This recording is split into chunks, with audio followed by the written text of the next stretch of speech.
Bonjour, c'est Clément, expert comptable chez Advise. Aujourd'hui, je vais te parler d'un sujet central pour un entrepreneur qui apparaît dès la création d'une société, c'est le compte bancaire professionnel. Alors, peu importe où tu en es dans ton projet entrepreneurial, la question de séparer tes finances personnelles de celles de ton entreprise, elle est fondamentale. Alors, pourquoi est-ce si important d'avoir un compte bancaire pro?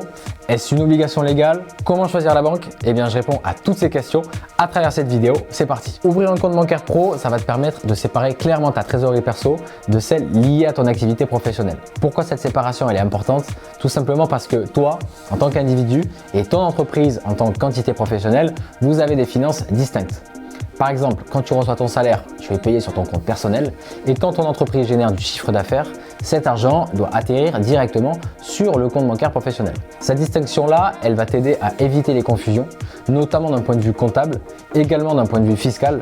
Imagine qu'il y ait des confusions entre les deux comptes et que ton chiffre d'affaires atterrisse directement sur ton compte personnel. Eh bien, en cas de contrôle fiscal par exemple, ces revenus ils pourraient être considérés comme des salaires. Donc ça veut dire que tu serais taxé à titre personnel selon le barème de l'impôt sur le revenu. Et en plus, ces revenus pourraient être qualifiés d'occultes. En plus de ça, ces rémunérations, elles seraient sans doute requalifiées sur le plan social et on te demanderait de payer des cotisations sociales dessus. Bref, ça risque de te coûter très cher, donc fais vraiment bien la distinction. Maintenant, est-il obligatoire d'ouvrir un compte bancaire professionnel? Bien, la réponse dépend du statut juridique de ton entreprise.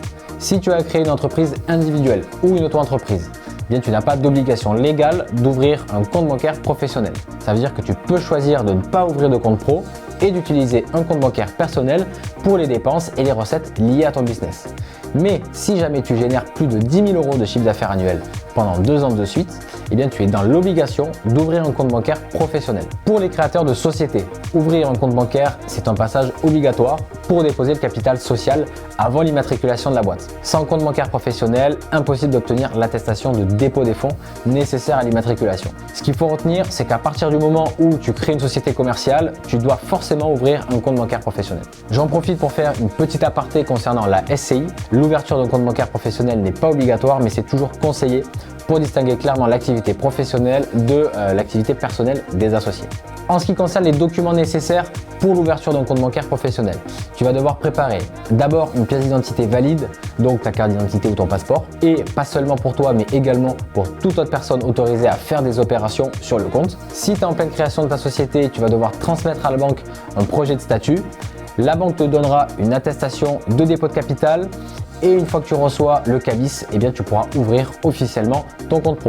N'oublie pas qu'Advise est là pour t'aider. Donc si tu te sens un peu perdu dans cette aventure de création de société, d'ouverture de compte, etc., nous offrons notre accompagnement pour te guider dans ces premières étapes liées à la création et à la gestion de ton entreprise. Donc vraiment, n'hésite pas à nous contacter si tu veux bénéficier de notre soutien. Prends un rendez-vous avec le lien que je te mets dans la description de la vidéo.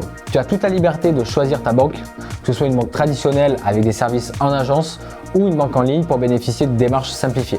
Et si jamais toutes les banques refusent d'ouvrir ton compte pro, sache que tu as le droit de demander l'intervention de la Banque de France pour qu'elle désigne une banque pour toi.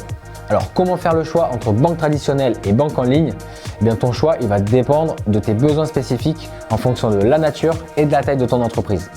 Et il faut surtout que tu compares les offres et les avis des utilisateurs sur ces banques. Lorsque tu compares les banques, fais attention aux frais de gestion, aux moyens de paiement et les frais associés, aux commissions de mouvement et aux conditions découvertes. Si tu as des excédents de trésorerie, regarde aussi les options de placement.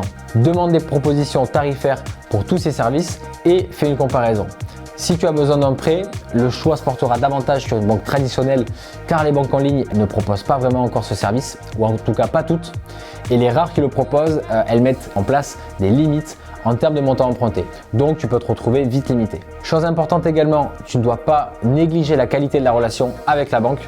Assure-toi qu'elle puisse être disponible et réactive en cas de besoin. Pour les banques traditionnelles, prenez rendez-vous avec plusieurs conseillers pour te faire une idée. Et si les tarifs sont similaires entre plusieurs banques, eh bien c'est la qualité de la relation avec le conseiller bancaire qui peut faire la différence dans ton choix. Si tu démarres que tu n'as pas de besoin d'emprunt ni de besoin particulier, ton choix pourra se porter vers une banque en ligne qui te mettra à disposition une application pratique d'utilisation et des tarifs avantageux. En résumé, pour choisir ta banque professionnelle, il faut que tu compares de manière globale les conditions de chaque service dont tu as besoin. N'hésite pas à négocier pour obtenir les meilleures conditions possibles.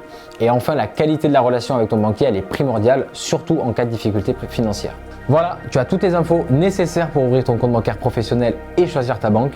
Si tu as des questions malgré tout, n'hésite pas à les poser sous la vidéo dans les commentaires ou bien nous contacter.